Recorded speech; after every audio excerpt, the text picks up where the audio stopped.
We don't want to interfere with the trip. We don't want to guide a trip. So there's this thing about, well, how do I behave when I'm interacting with somebody who's having a crisis while they're high? And this is a big part of our training. Probably half our training is around self-care and self-facilitation. So the key thing is to recognize that everyone has their own needs. They have their own needs to be validated, their own needs to be recognized as a skillful practitioner of getting high, to be validated that what they're doing is valuable or helpful. People also, particularly people who are motivated to come and say, hey, you know, I love my fellow man, I love the party scene, I want to help out.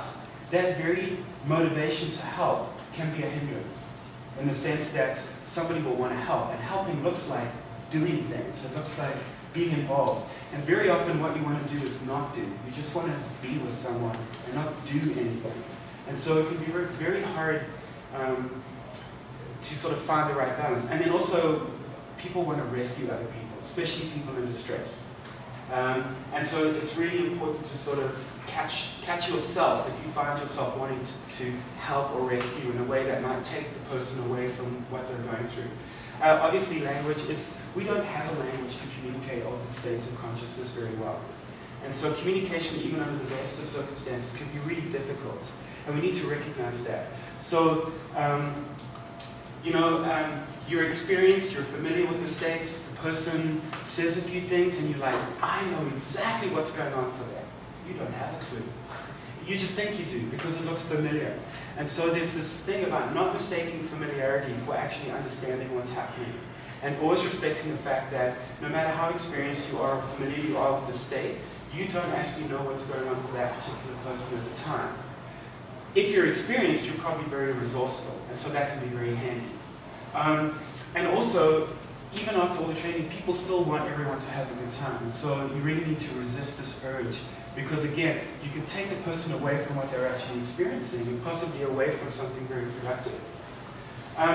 In terms of self-care, what we recognize, we do 12-hour shifts now. We used to do 8-hour shifts. Now we do 12-hour shifts, one 12-hour shift instead of 2 8-hour shifts.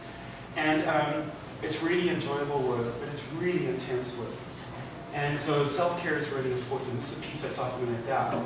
And so we tell people that we are not bottomless pits of rescue. And whenever you're dealing with a friend, even if this is not in a sort of formal party situation, we're not bottomless pits of rescue. There's only so much we can take on.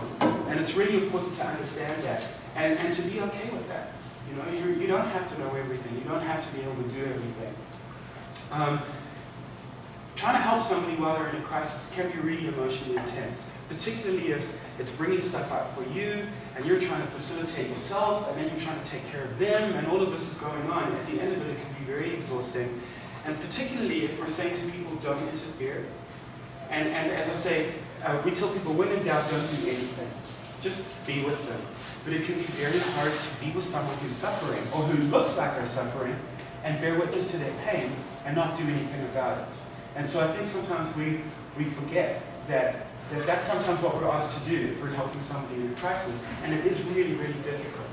And so it's important to debrief, and it's important to have fun after something like this happens. So we tell our people, don't leave the sanctuary shift and go to bed. Even if you just go to a stage somewhere and spend 20 minutes, just do something to detach from what's just happened, because otherwise you're going to carry all this drama with you. And we debrief each other a lot. Sometimes we pull each other out of the situation if we think someone's getting hooked. And we'll just go up and say, oh, can I talk to you for a minute? And pull the person away and say, so what was going on there? It kind of, looked like you were getting in quite deep. And we give each other permission to kind of take each other out.